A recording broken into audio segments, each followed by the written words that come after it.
Tere, mina olen Maiga ja vaatame koos siis, kuidas kasutada Google Education platvormi rakendust Google Classroom.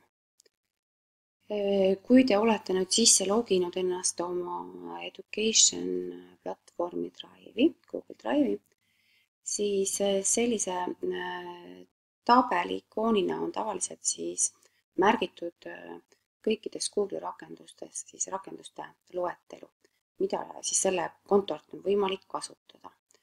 Nagu näha, siin on siis Gmail, Drive, dokumendid, esitlused, kontaktid ja siit allapoole kerides läheb siis nimekiri veel pikemaks. Ja ka Google Classroom on siis siia lülitatud. Aadress on tal siis Google Classroomil üleval siin brauseri aknas näha. Siit on siis näha, et ma olen oma koolikonto alt sisse logitud. Siit ma pääsen siis oma konto andmetele ligi ja saan hiljem klassiruumist ka välja logida. Siia mul on nüüd lisatud siis juba enda vajalikud klassid. Klass ei pea siis olema lisatud selle kindla numeratsiooni järgi, no näiteks 4. klass, 5. klass, 10. klass, vaid siia saab moodustada siis klassidena ükskõik milliseid gruppe. No näiteks on mul tehtud siin õpitubade jaoks ka meie õpetajate klass. Saab teha veel näiteks klasse ringide jaoks, võib-olla nende õpilaste jaoks, kes lähevad olümpiaadidele, võistlustele, et ükskõik milliseid gruppe või klasse on siis võimalik siin moodustada. Siis on siin võimalik näha siis veel kord kõikide klasside nimekirja, siin on võimalik klasse arhiveerida, siin on võimalik siis seadistada oma kontot ja siit konkreetset klassi lahti võttes on siis nüüd näha selle klassi striimi alt, selle klassi ülesannete ja postituste ajaveeb. Siin on siis näha, et mina õpetajana olen selle näiteks 1. aprillil lisanud. Siis on siin näha kõikide ülesannete juhendid, mis ma lisanud olen, failid, mis ma olen ülesannete juurde pannud. Ja siin on siis näha ka näiteks see, et mitu õpilast on selle ülesande täitnud. Siin ma olen lisanud selle ülesande näiteks 3 õpilasele. Ja siia peale klikites on siis nüüd näha ka nende õpilaste tööd, mis nad on siia vastuseks lisanud, kes selle lisas. Ja siit on mul võimalik siis kohe ka õpilasele näiteks panna hinne, aga on võimalik siin siis näiteks saata talle ka e-kiri ehk siis nendele õpilastele, keda ma siit ära märkinud olen. Ta suunas nüüd otsa sinna e-postkasti. Või siis näiteks märkida, et kõikidel õpilastel on tehtud ja siin te saate siis õpilasi ka sorteerida. Siin üleval saate te siis veel määrata hinde punktide summa, vaikimisi on ta siin praegu 100 ja siit instruktsioonide lehelt näete siis neid juhendeid või faile, mida te selle ülesande juurde olete õpetajana lisanud. Siis ülesande juurest on võimalik nihutada ta siis järjekorras esimesele kohale ja ülesannete järjekord siis klassiruumis on selline, et kõige uuemad lisatud ülesanded on siis kõige ees.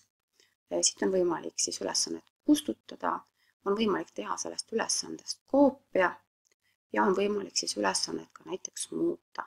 Selle pealkiri, lisada juhendid, kuupäeva, teemat valida, kustutada faile ja muud, mis siis kõik vajalik peaks olema ja vajutatakse siis Save nuppu. Nüüd klassi õpilaste juurde pääsete siis Students lehelt. Siin on näha siis kõigepealt klassi kood. Nüüd meie kooli õpilastel ei ole koodi tarvis teada, sellepärast et kui ma nüüd kutsun õpilasi siia klassi, siis nad saavad oma kooli meilile teate, võtavad sealt selle kutse vastu, klikkides lingile ja koodi neil tarvis klassiga liitumiseks ei ole. Nüüd iga õpilase juures ma saan siis kas teda eemaldada, talle meili saata, ta nõndanimetatud vaigistada, et ta ei saaks ülesandeid täita, siin saate teda sorteerida. Siis saate määrata, millised õigused õpilastel on, et nad saavad postitada ja kommenteerida. Ongi mõistlik jätta see esimene valik, sellepärast et kui õpilane ei saa postitada ehk oma töid ülesandele lisada, siis kaob ära üks suur klassiruumi pluss õpetaja jaoks. Või ka ju, kui ainult õpetaja saab kas postitada või kommenteerida. Et mõistlik on jätta see kõik õigused õpilasele. Siis on õpilase juurest võimalik siit talle veel ka uuesti e-maili saata. About lehel on siis näha, mida klassi juurde lisainfona lisada saab, siia on võimalik lisada, mis ruumis need asuvad, kuidas kõik klasside failid lähevad ka otse Google Drive'i, sealt on ka võimalik võtta õpilaste töid, siis kuidas see kuvatakse Google kalendris, siis nagu ma teile pärast näitan ka, on võimalik siis kõik ülesanded lisada ka Google kalendrisse, kui ülesandele on kuupäev määratud. Ja on võimalik siit kutsuda ka õpetajaid, teisi õpetajaid sellesse klassiruumi. Ja tuleb siis vajutada jälle muudatuste tegemisel Save nuppu. Nii, nüüd uue klassi lisamine. Uue klassi lisamine käib siis siit ülevalt pluss nupust ja vajutades Create Class. Siis pannakse klassiruumile nimetus. Näiteks kas ta on siis 4. klass. Siia saab siis panna näiteks õppeaine nimetuse. Paneme siis näiteks vene keel. 6. klassi. Nii. Ja vajutate Create.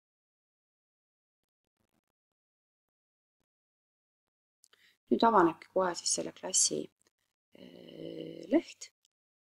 Siin te saate seda klassi teemat valida, mis siis võib-olla sellele klassile näiteks on väga iseloomulik, mis teda iseloomustab.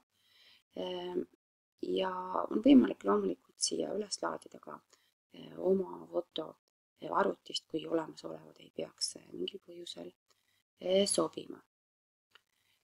Nüüd ülesannete lisamiseks klassiruumi saab siis vajutada siin pluss nuppu ja siin on siis võimalik saata klassile teateid, lisada ülesandeid, küsida küsimusi ja seda sama postitust ka siis taas kasutada. Et näiteks igal aastal ei ole tarvis siis seda uut postitust näiteks sama ülesande kohta teha.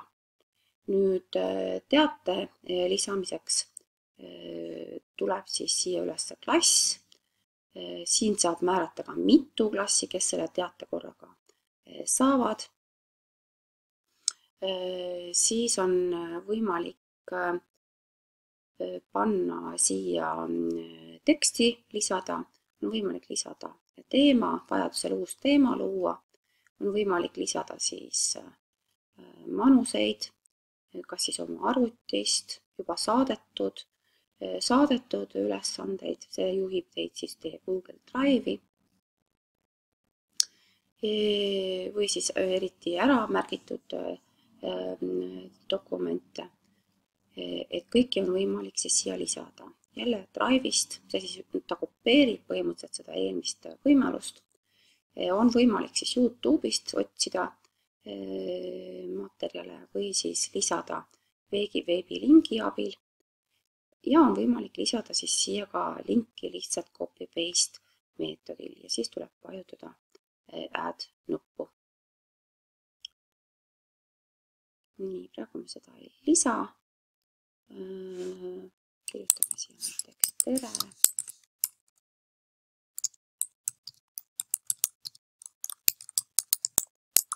Nii, ja ta salvestab siin kogu aeg seda automaatselt. Mul on võimalik seda siis kohe postitada või siis mustanditesse salvestada. Mina vajutan post nuppu ja nüüd õpilaste kommentaarid ilmuvad siis kõik siia selle küsimuse alla. See on siis selline foorumi tüüpi ülesanne. Nüüd järgmine võimalus on lisada siis ülesanne. Nüüd lisaks eelmisele on võimalik siia lisada ka juhendeid, panna pealkiri ja ülesandele on siis mõistlik määrata ka sooritamise tähtaeg kuupäevaliselt. Et näiteks valime siia praegu 25. september ja on võimalik valida ka kellaajalise täpsusega, millal ülesanne peab tehtud olema. Ja jälle võimalik valida ka teema või siis see teema luua ja kui kõik väljad on siin täidetud, siis tuleb vajutada Assign nupule. Sarnaselt töötavad ka siin näiteks küsimuste esitamise võimalused. Siin on siis lisaks sellele võimalik määrata, et kas nad saavad ka üksteisele vastata, oleneb siis ülesande või küsimuse tüübist, ja kas nad saavad siis oma vastust pärast ka muuta, siis tuleb see lihtsalt siit aktiivseks teha. Ja kui väljad on täidetud, siis vajutada Ask nuppu.